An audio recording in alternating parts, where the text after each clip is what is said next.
본문 말씀을 가지고 요한복음 강의 23번째 시간으로 예수님은 누구신가? 라는 제목으로 말씀의 은혜를 나누겠습니다. 함께 우리 제목을 따라 하시겠습니다. 예수님은 누구신가? 한 번 더 따라 하시겠습니다. 예수님은 누구신가? 네, 고맙습니다. 감사합니다. 지난 시간에 우리는 예수님께서 유대인의 명절, 그것도 안식일날 예루살렘 성 안에 있는 베데스다 연못을 찾아가셔서 그곳에 38년간 누워있는 병자를 고치신 사건을 통해 영적 교훈을 찾으며 은혜를 나눴습니다. 지난 시간에 대한 말씀을 간단하게 다시 한번 드려보겠습니다. 지난 시간에 우리가 말씀을 통해서 찾은 영적인 교훈이 무엇이었습니까? 먼저 사랑의 구주이신 예수님은 고통 중에 있는 당신의 백성을 반드시 구원하신다라는 것입니다.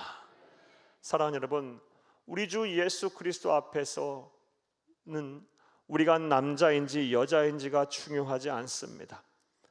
우리가 부자인지 가난한지도 중요하지가 않습니다. 우리가 무슨 일을 하는 것인지, 하는 어떤 환경 속에 놓여 있는지 그것도 중요하지 않습니다. 우리의 신분이 높거나 낮음, 그것 또한 중요하지 않습니다. 예수를 그리스도 믿어 하나님의 자녀된 사람이라면 누구나 다 하나님은 천하보다, 세상 그 무엇보다 우리를 귀하게 여기시고 존귀하게 여기시며 우리와 함께 하십니다. 당신의 백성이 고통받을 때 절대로 내버려 두지 아니하시고 반드시 도와주십니다. 구원하여 주십니다. 이것을 온전히 믿는 저와 여러분 되기를 간절히 주의 이름으로 축복합니다. 지난 시간의 내용을 통해 우리가 배울 수 있었던 또 다른 영적인 교훈은 하나님의 능력은 소망을 가진 자에게 나타난다는 것입니다. 하나님은 완전히 절망한 사람, 완전한 이 낙심한 사람에게는 일하지 아니하십니다. 하나님은 소망의 끈이 붙어 있는 사람에게와 함께 하십니다. 그 소망이 끈이라는 것이 사람의 숨결에도 흔들리는 작은 촛불과 같은 소망의 끈이라도 좋습니다. 그런 소망의 끈을 우리 하나님 앞에 대고 있다면, 그 소망을 하나님 앞에 두고 있다면 하나님은 반드시 일하십니다. 우리의 뜻과 계획, 우리의 생각대로 일이 되지 않는다 할지라도 하나님은 완전하시고 하나님은 선하시며 실수하지 아니하시는 분이십니다. 소망을 가진 자를 위해 가장 선하고 바르고 완전한 길로 반드시 일하실 것입니다. 할렐루야. 나아가 우리가 배운 또 다른 영적인 교훈은 예수를 믿고 무엇보다 하나님으로부터 은혜를 받았으면 완전히 변화된 삶을 살아야 한다는 것입니다. 예수를 믿었으면 예수 믿기 전보다 예수 믿은 후가 달라야 합니다. 삶의 태도도 달라야 하고 가치관도 달라야 하며 세상을 사는 방식도 달라야 합니다. 예수 믿은 사람처럼 살아야 합니다. 하나님의 백성답게 거룩하게 살아야 합니다. 예수와 복음을 위해 살아야 합니다. 무엇보다 하나님으로부터 은혜를 받았으면 그 은혜를 잃어버리는 사람이 돼서는 안 됩니다. 은혜에 보답하는 삶을 살아야 합니다. 사랑하는 여러분, 예수 믿고 은혜를 받았으면 완전한 변화를 이루어야지 적당히 변화하면 다시 예전으로 돌아갑니다. 하나님의 은혜를 잃어버리는 삶을 살게 됩니다. 부디 단 한 분도 그런 어리석은, 그런 우를 범하는 삶을 살지 않기를 다시 한번 간절히 주의 이름으로 부탁합니다. 자, 여기까지가 지난 시간에 대한 말씀이었습니다. 이제 오늘 본문에 대한 강의를 하겠습니다. 먼저 설교를 시작하면서 여러분에게 한 가지를 여쭙겠습니다. 여러분이 생각하시기에 우리가 세상을 살면서 반드시 알아야 할 중요한 지식이 무엇일까요? 이에 대해서 다양한 관점과 생각에 따라 많은 이야기들을 하실 수가 있을 것입니다. 예를 들어 철학적인 생각과 관점에서 사고하시는 분들은 인간에 대한 이해가 우리 사람이 꼭 가져야 될 지식이다, 내 자신을 아는 것이 가장 중요하다라고 말씀을 하실 것입니다. 또한 사회 도덕적인 관점 속에서 세상을 보시는 분들은 사회 정의에 대한가 무엇인지를 반드시 알아야 한다라고 말씀들을 하실 것입니다. 또 경영경제적인 관념 속에서 세상을 사시는 분들은 재화와 용력을 획득하고, 즉 부를 획득하고 재화 용력을 확장하며 부를 늘리며 재화 용력을 지키는, 부를 지키는 지식이 우리에게 필요하다라고 생각을 하실 것입니다. 꼭 필요한 지식이라고 여길 것입니다. 나아가서 건강에 대한 관심이 많고 의학적인 사고를 하시는 분들은 몸 건강한 것, 이것이 중요하다고 생각하며 건강을 유지하는 이런 비결과 또 병을 치료하는 지식이 우리 인간에게 가장 중요한 지식이라고도 생각을 하실 것입니다. 물론 이러한 지식도 너무너무 중요하고 우리가 반드시 소유해야 합니다. 왜냐하면 인간의 행복과 직결되기 때문입니다. 그런데 절대 진리인 성경은 그 어떤 지식보다도 우리가 반드시 소유하고 가져야 하고 반드시 잘 알아야 할 지식은 따로 있다라고 말합니다. 그렇다면 그것이 무엇일까요? 바로 우리 구주 예수님을 아는 지식을 말합니다. 이 지식이 우리에게 매우 중요하고 반드시 소유해야 한다라고 성경은 말합니다. 그리고 이 지식을 소유했던, 잘 알았던 이 사도 바울은 다음과 같이 신앙 고백을 하였습니다. 빌립보서 3장 8절을 함께 읽겠습니다. 또한 모든 것을 해로 여김은 내 주 그리스도 예수를 아는 지식이 가장 고상하기 때문이라. 내가 그를 위하여 모든 것을 잃어버리고 배설물로 여김은 그리스도를 얻고. 아멘. 당대 세상의 모든 학문을 거의 섭렵했다라고 할 정도로 그런 뛰어난 지식인이자 또 영성가였던, 또 율법의 의를 나타내게 노력했던 사도 바울은 예수님을 아는 지식보다 더 고상한 지식은 없다, 높고 위대한 지식은 없다, 소중한 지식은 없다라고 말합니다. 그러면서 자신이 평생을 신봉했던 율법의 의나 학문과 또 학문적인 성과나 가문 또 혈연 모든 것들을 예수님을 아는 지식과 비교해 볼 때 그것들은 하찮은 배설물과도 같다라고 말을 하였습니다. 사랑하는 여러분, 이처럼 그리스도인에게 있어서, 우리에게 있어서, 아니 모든 인간에게 있어서 예수님을 아는 지식이 가장 소중하고 중요한 것입니다. 자, 그렇다면 그 이유가 무엇일까요? 그 이유는 명확합니다. 그 이유가 무엇이냐면 예수님을 아는 지식만이 우리의 인간의 운명을 영원토록 결정하기 때문입니다. 예수님을 아는 지식은요, 인간의 운명을 영원히 결정합니다. 쉽게 말해 영원한 삶을 사느냐 아니면 영원한 사망에 이르느냐, 이것을 결정하는 지식이 바로 예수님을 아는 지식이에요. 이와 관련한 말씀을 보겠습니다. 요한복음 17장 3절을 함께 읽겠습니다. 영생은 곧 유일하신 참 하나님과 그가 보내신 자 예수 그리스도를 아는 것이니이다. 아멘. 사랑하는 여러분, 영생은 곧 유일하신 참 하나님과 그가 보내신 예수 그리스도를 아는 것이다. 일반적으로 우리의 생각과는 좀 다릅니다. 예수님을 믿는 믿음으로 영생을 얻는 것인데, 이 말씀에서는 예수 그리스도를 알 때 영생을 얻는다라고 말하고 있어요. 아는 것과 믿는 것을 동일시하고 있는 거예요. 아니, 더 정확하게 표현하면 제대로 믿으려면 아는 것부터 출발을 제대로 해야 한다는 말씀이에요. 예수님을 제대로 알 때 비로소, 그 아는 지식을 소유할 때 비로소 우리는 영원한 삶, 영생을 얻게 되는 것입니다. 그러하기에 우리 그리스도인들은, 아니 세상의 모든 사람들은 예수님을 아는 지식 반드시 소유해야 하고 바르게 알고 바르게 믿고 바르게 전해야 합니다. 할렐루야. 그런 의미에서 오늘 본문 말씀은 우리에게 매우 의미가 있고 중요합니다. 왜냐하면 본문 말씀에서 우리 주 예수님께서 직접 당신의 입으로 자기소개를 하고 계시기 때문입니다.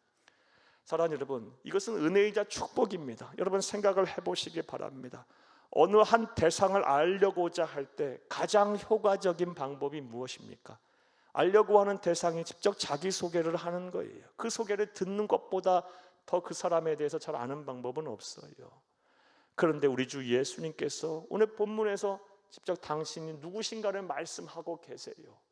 따라서 오늘 본문 말씀은 우리에게 은혜이자 축복인 것입니다. 자, 이제부터 생각을 해보겠어요. 오늘 본문 말씀을 통해 나타난 우리 주 예수님은 어떤 분이실까요? 예수님은 누구실까요? 이제부터 따라하시겠습니다. 첫째로, 성부 하나님과 동등한 분이십니다. 오늘 본문 말씀을 통해 나타난 우리 주 예수님 누구십니까? 성부 하나님과 같은 분, 동등한 분이십니다. 사랑하는 여러분, 오늘 본문 말씀은 예수님께서 77절 명절 안식일 날 베데스다 연못에 가서 38년 된 병자를 고치자 유대인들이 율법을 어겼다, 중한 범죄를 저질렀다고 공격을 하였어요. 그러자 그 공격에 대항하여 예수님께서 당신의 신성 하나님 되심을 변호하신 말씀입니다. 그런데 예수님께서 직접 당신의 신성 하나님 되심을 변호하는 과정에서 예수님은 당신을 가리켜서 나는 하나님의 아들이다 라고 소개하고 계십니다. 오늘 보면 17절을 함께 읽겠습니다. 예수께서 그들에게 일하시되 내 아버지께서 이제까지 일하시니 나도 일한다 하시매. 아멘. 예수님은 하나님, 성부 하나님을 가리켜서 내 아버지다 라고 말하고 계세요. 즉 예수님은 당신이 하나님의 아들이다 라고 말씀을 하신 거예요. 따라서 저와 여러분도 우리 주 예수님을 하나님의 아들로 온전히 믿어야 할 것입니다. 할렐루야. 그런데 이와 관련해서 예수님과 우리의 관계를 다음과 같이 착각을 해서는 안 됩니다. 내용인즉슨 우리도 예수를 그리스도 믿으면 하나님의 자녀가 되고, 우리 주 예수님께서도 오늘 말씀에서처럼 하나님을 가리켜서 하나님의 아들이라고 했으니 족보상 따져보면 예수님과 우리가 항렬상 같은 형제가 아닌가 라고 잘못 해석을 해서는 안 됩니다. 사랑하는 여러분, 우리가 예수를 그리스도 믿어 하나님의 자녀가 됐다는 말의 의미는 우리를 창조하시고 우리의 소유하신 분이 하나님이시라는 뜻입니다. 나아가 우리가 하나님과 부자관계, 부녀관계가 됐다는 것은 하나님과 우리 사이가 뗄래야 뗄 수가 없는 깊은 사랑의 관계가 됐다는 말씀이에요. 반면에 예수님이 하나님의 아들이시라는 말의 뜻은 예수님은 하나님과 같은 분, 동등하시다는 말의 말씀이라는 의미입니다. 그리고 오늘 본문 말씀을 보면 당시 유대인들은 예수님께서 당신을 가리켜서 하나님의 아들이라고 했을 때 그것이 곧 하나님을 의미하는 것임을 알았어요. 그래서 그 말을 듣자마자 경노하면서 어찌 하나님이라고 사칭하느냐, 신성모독을 죄를 저질렀다 그러면서 예수님을 죽이려고 했어요. 오늘 보면 18절을 함께 읽겠습니다. 유대인들이 이로 말미암아 더욱 예수를 죽이고자 하니 이는 안식일을 범할 뿐만 아니라 하나님을 자기의 친아버지라 하여 자기를 하나님과 동등으로 삼으심이라. 아멘. 예수님이 당신을 가리켜서 하나님의 아들이라고 말한 것은 하나님과 성부 하나님과 성자 예수님이 같은 분이다, 동등하신 분이라는 말씀이에요. 즉 예수님은 영원 전부터 스스로 계셔서 말씀으로 온 우주 만물을 창조하신 창조주시라는 것입니다. 예수님이 하나님의 아들이시라는 말의 뜻은 온 우주 만물의 역사를 주관하시는 주관자라는 뜻이에요. 전지전능하신 유일무이한 신이시라, 절대자, 초월자라는 뜻이에요. 예수 외에는 신이 없어요. 이 말씀이에요. 이것 또한 온전히 믿는 여러분 되기를 다시 한번 간절히 주의 이름으로 부탁합니다. 그런데 오늘날 이르러서 이 예수님의 신성 하나님의 되심을 부정하거나 또 예수님의 신성을 격하하는 사람들이 많아졌어요. 심지어 복음의 진리를 수호하고 하나님의 말씀을 바르게 가르쳐야 할 목사님들 가운데서, 또 신학대학의 교수들 가운데서도 예수님의 신성을 격하하고 부정하는 사람들이 많아졌어요. 의외로 많아요. 예수님이 온 인류에 큰 가르침을 준 위대한 스승이다, 성인 중에 하나다, 존경할 사람이다 라고 예수님의 신성을 격하하고 부정하는 사람들이 많아졌어요. 얼마 전에도 한 대학에 목사이자 신학 박사이자 교수인 사람이 이런 소리를 해서요, 역사적인 연구 예수한다는 그런 관점에서 예수님의 신성 하나님 되심을 격하하고 부정해서 참 속상했던 적이 있어요. 사랑하는 여러분, 그런데 만약 예수님의 신성을 우리가 부정하고 예수님의 하나님 되심을 격하해버리면 우리에게 어떠한 일이 일어나게 될까요? 먼저 예수님을 통한 구원을 이룰 수가 없어요. 예수님의 십자가의 죽음이 우리와는 전혀 상관없는 죽음이 돼버려요. 예수님이 한낱 우리와 똑같은 죄 많은 인간에 불과하다면 그가 십자가에 죽으신 것이 어찌 우리의 죄를 대신하는 대속의 죽음이 될 수 있겠습니까? 예수님의 십자가의 죽음이 우리의 모든 죄값을 치르는 대속의 죽음이 되고 그를 믿는 우리가 구원을 받으려면 예수님은 참 인간인 동시에 완전한 하나님이셔야만 합니다. 나아가 예수님의 신성을 격하거나 부정하면 또 어떤 일이 우리에게 발생합니까? 부활신앙이 무너져 버려요. 예수님도 한낱 우리와 같은 인간에 불과하다, 성인에 불과하다, 위대한 인류의 스승에 불과하다 한다면, 사랑하는 여러분, 예수님은 부활하실 수가 없어요. 인간이 어떻게 부활합니까? 하나님이 부활하는 거예요. 그리고 하나님의 능력으로 다시 우리가 부활의 그를 믿는 자에게 약속하신 그 부활을 얻게 되는 거예요. 선물로 받게 되는 거예요. 사랑하는 여러분, 예수님이 하나님이 아니시다, 인간에 불과하다면 부활신앙은 존재할 수 없어요. 기독교 신앙은 완전히 망가져 버리는 거예요. 이제 권면의 말씀 드릴게요.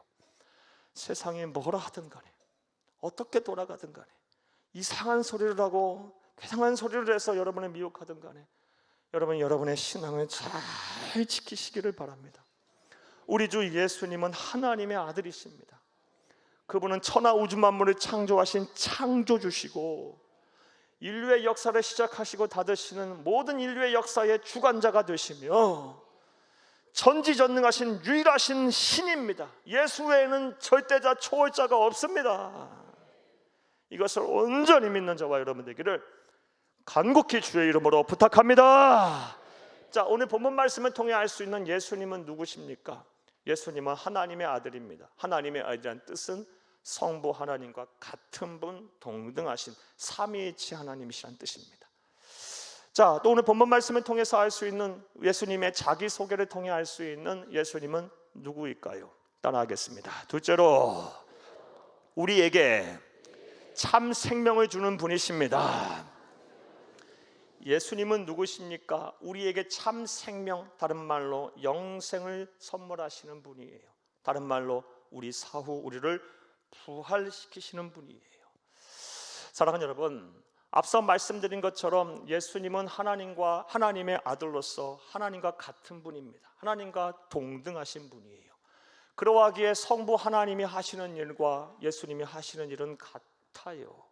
이 말씀 바로 19절 20절 말씀입니다. 함께 읽겠습니다.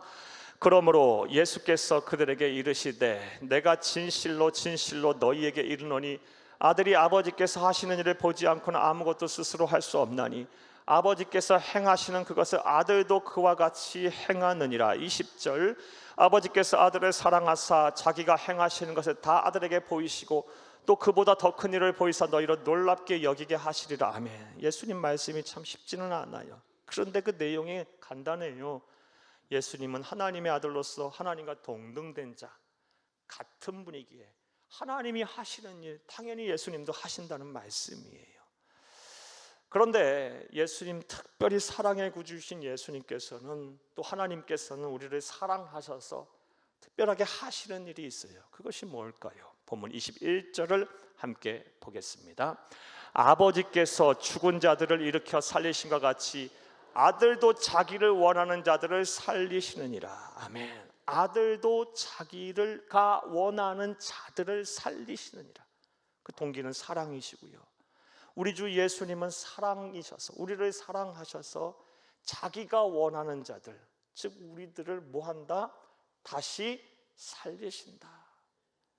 우리가 이 세상에서의 모든 인간의 수완, 생명이 끝나게 되면 우리는 거기서 끝나는 것이 아니에요. 우리 주 예수님께서, 부활의 첫 열매가 되신 예수님께서 우리를 다시 살리실 거예요.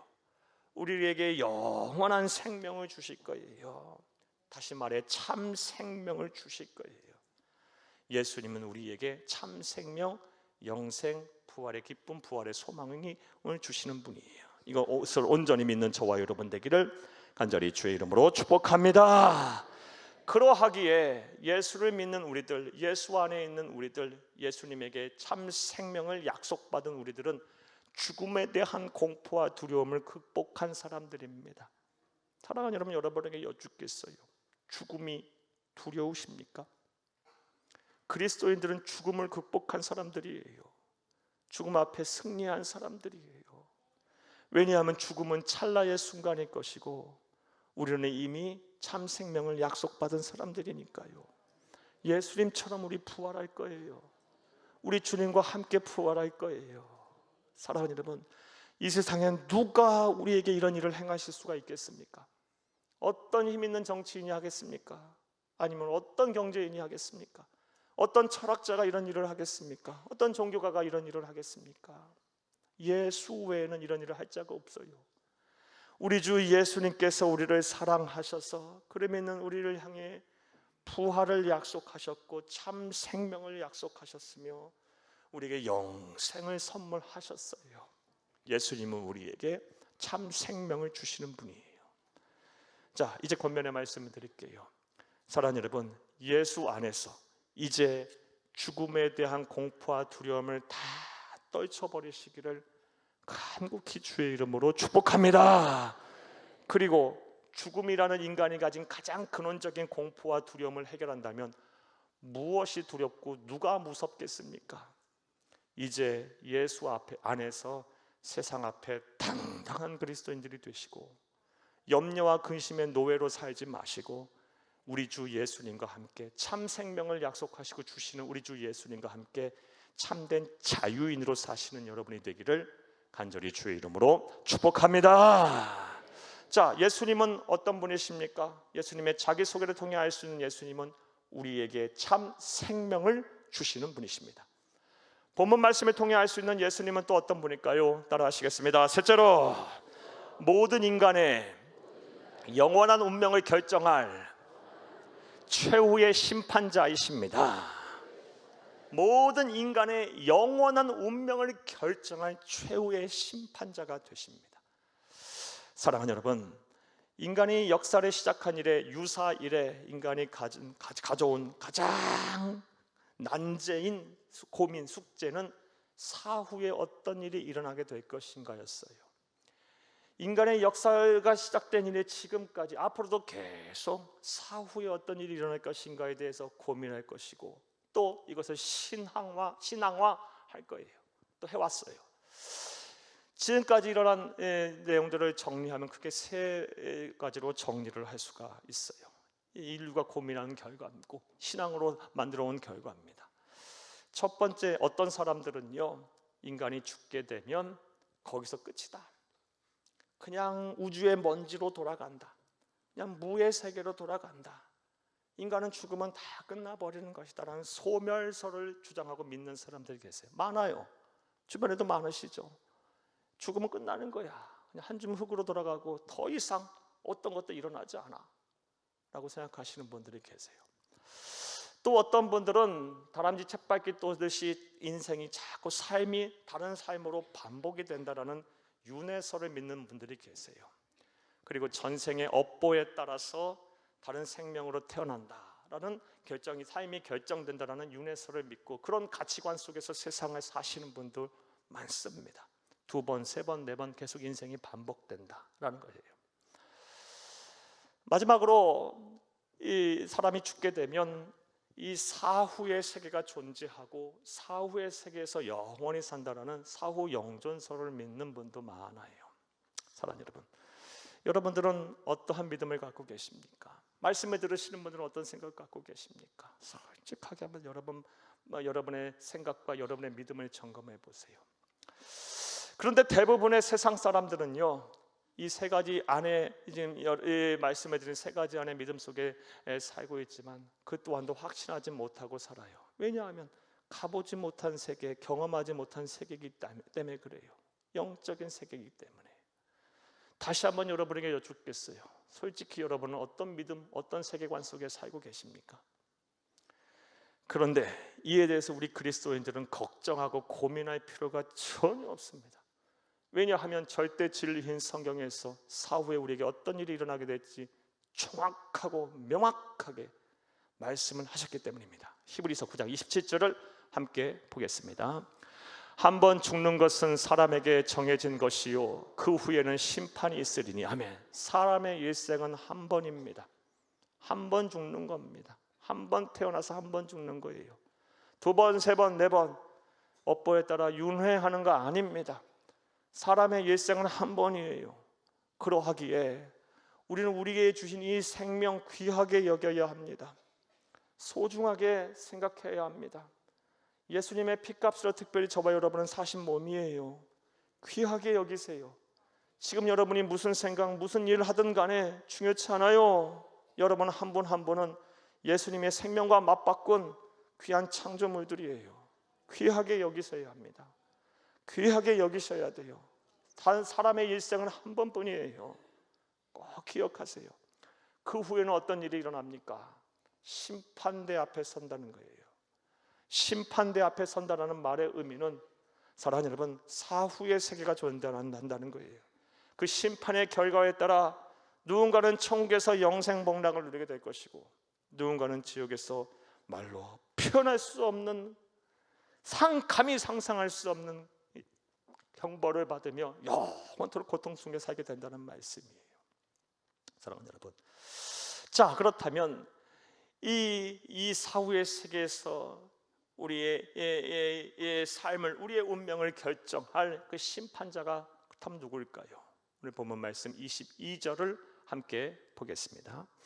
아버지께서 아무도 심판하지 아니하시고 심판을 다 아들에게 맡기셨으니 우리 구주 예수님이 바로 모든 인류의 운명을 영원히 결정할 최후의 심판자시라는 말씀이에요. 25, 27절 같은 말씀입니다. 함께 보겠습니다. 진실로 진실로 너희에게 이르노니 죽은 자들이 하나님의 아들의 음성을 들을 때가 오나니 곧 이때라. 듣는 자는 살아나리라. 아버지께서 자기 속에 생명이 있음같이 아들에게도 생명을 주어 그 속에 있게 하셨고 또 인자됨으로 말미암아 심판하는 권한을 주셨느니라. 아멘. 사랑하는 여러분, 모든 인간은 단 한 사람도 예외 없이 사후에 우리 주 예수님 앞에 서게 될 것입니다. 한 사람도 예외 없이 다 예수님 앞에 서게 될 거예요. 그리고 그 예수님 앞에 섰을 때는요, 말로 표현할 수 없는 무서운 심판, 아주 무서운 심판을 받게 될 거예요. 그 심판의 자리에서는요, 어떤 변명도 할 수 없고 어떤 하소연도 할 수 없고, 로마서의 말씀에 보면 자연적으로 우리의 무릎이 꿇어져서 우리의 혀가 지난날에 우리의 과오를 직접 고한다고 말해요. 낱낱이 우리의 죄를 다 고하게 될 거예요. 우리 주 예수님의 무서운 심판을 받게 될 것입니다. 모든 인간이 다 그래야 할 거예요. 자, 그런데 이 또한 우리 그리스도인들은 고민할 필요가 전혀 없습니다. 왜냐하면 예수를 그리스도 믿어 이미 하나님의 자녀가 되고 영생을 선물 받은 사람들은 심판을 받되 그 심판이 우리의 형벌로 이르지 아니하고 이미 사망에서 생명으로 우리의 신분이 옮겨졌기 때문입니다. 할렐루야. 약속의 말씀 보겠습니다. 오늘 본문 24절을 함께 읽겠습니다. 내가 진실로 진실로 너희에게 이르노니 내 말을 듣고 또 나 보내신 이를 믿는 자는 영생을 얻었고 심판에 이르지 아니하나니 사망에서 생명으로 옮겼느니라. 아멘. 사랑하는 여러분, 꼭 부탁드려요. 요한복음 5장 24절 이 말씀 반드시 외우세요. 반드시 외우시고 이 말씀을 꼭 붙들으셔야 합니다. 어디서 누구와 신앙생활하든 간에 이 말씀을 꼭 붙들고 하나님 앞에 서야 합니다. 이 믿음을 가지고 예수 앞에 서야 합니다. 심판대 앞에 서서 예수님 앞에 서서 이 말씀을 붙들어야 해요. 주여, 나는 예수를 믿어 영생을 얻었고 심판에 이르지 아니하게 됐어요. 사망에서 생명으로 옮겨졌습니다. 이 확신을 가지고 이 세상은 끝날 때까지 눈을 감을 때까지 이 확신 속에 살아야 하고, 이 믿음을 가지고 영생을 선물받고 예수 앞에 서야 되는 거예요. 다시 한번 부탁드려요. 단 한 분도 예외가 있어서는 안 돼요. 한 사람도 실족해서는 안 됩니다. 한 사람도 빠져서는 안 됩니다.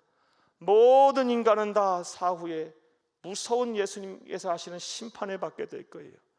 다만 말씀드렸다시피 이미 영생을 얻어 사망에서 생명으로 옮겨간 사람들은 심판은 받되 그 심판이 우리를 무섭게 하고 우리를 힘들게 하고 어렵게 하는 그런 형벌의 심판이 아닐 거예요. 우리 주님의 품에 안겨 영생복락, 천국에서 영생복락을 누리는 시작하는 시작점이 될 것입니다. 사랑하는 여러분, 이제 권면의 말씀을 드릴게요. 사후에 영원한 무의 세계로 돌아가는 것 아니에요. 인간은 한 번 죽으면 끝나는 거 아니에요. 또 두 번, 세 번, 네 번 인생이 반복되는 것도 아닙니다. 사람의 일생은 단 한 번입니다. 여러분 생명을 귀하게 여기세요. 부탁드려요. 귀하게 여기세요. 세월을 또 아끼세요. 사랑하는 여러분, 그리고 나서 반드시 예수님 앞에 서게 될 거예요. 그 심판장이신 예수님 앞에 서게 될 거예요. 그리고 그 심판을 받아 누군가는 천국에서 주님과 영생복락을 누릴 것이고, 누군가는 지옥에서 영원한 지옥 형벌을 받게 될 거예요. 하지만 다시 말씀드리지만 걱정할 필요 없어요. 예수를 그리스도 믿어 영생을 얻은 자, 참 생명을 선물 받은 자, 부활의 약속을 받은 자, 이미 사망에서 생명으로 옮겨간 자는 무서운 심판이 아니라 우리 주님과 더불어서 영생복락을 누리는 시작점, 기쁨과 환희의 순간이 될 것입니다. 단 한 분도, 말씀을 들으시는 단 한 분도 이런 축복에서 예외가 되지 않기를 바랍니다. 꼭 부탁드려요. 모든 분들이 구원받고 영생하기를, 우리 주님과 더불어서 영생하기를 간절히 주의 이름으로 축복합니다. 말씀 맺겠습니다. 사랑하는 여러분, 오늘은 온 인류가 반드시 중요하게 생각하고 소중하게 여겨야 할 지식인 예수님에 대해서 아는 지식에 대한 말씀을 드렸어요. 예수님은 누구십니까? 성부 하나님과 동등하신 분이십니다.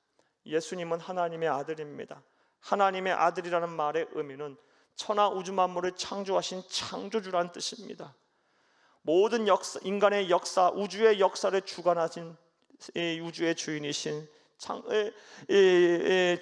주인이시자 주관자라는 뜻이에요.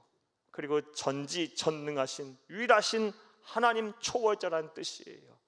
하나님, 우리 주 예수 외에는, 삼위일체 하나님 외에는 신이 없어요. 이것을 온전히 믿는 여러분 되기를 간절히 바랍니다. 또한 예수님은 우리에게 참 생명을 주시는 분이십니다. 예수님은 우리에게 부활의 소망이 되십니다. 부활의 첫 열매가 되신 예수 안에 거하게 되면 우리도 예수님처럼 부활하여 영생하게 될 것입니다. 할렐루야! 나아가 모든 인간의 영원한 운명을 결정할 최후의 심판자가 되십니다. 이런 예수님을 아는 지식이 단순히 여러분의 머리로만 아는 지식이 되지 않기를 바랍니다. 머리로만 아는 지식은 우리를 구원으로 이끌 수 없어요. 머리로만 아는 지식은 이건 참된 지식이라고 볼 수 없어요. 지식이기는 하나 죽은 믿음, 죽은 지식에 불과해요. 여러분은 예수님을 아는 지식을 여러분의 인격적으로 온전히 믿는 지식이 되기를 바랍니다. 머리로 분명히 알고 이 예수를 아는 지식이 우리의 가슴으로 내려와 가슴이 막 뜨거워지고 또 막 기쁨이 생기고 가마 감동이 있기를 바라요. 나아가 이 예수님을 아는 지식이 확고한 신념이 되고 신앙이 돼서 이제부터 나는 예수와 복음을 위해 살겠다라는 의지적인 결단으로 나타나기를 바랍니다. 부디 예수를 아는 지식을 인격적으로 믿고 바로 알아서 하나님의 나라 가시는 그날까지 이 세상 사는 동안 하늘의 신령한 은혜와 땅의 기름진 복을 받고 사후 천국에서 우리 주님과 더불어 영생복락을 누리시다. 우리 주님 재림하실 때 우리 주님과 더불어서 영과 육이 완전히 부활된 영생철에서 새 하늘과 새 땅에서 새 세태로 왕노릇하는 그런 일들이 여러분 가운데 일어나기를 다시 한번 간절히 주의 이름으로 축복합니다. 축복합니다. 축복합니다.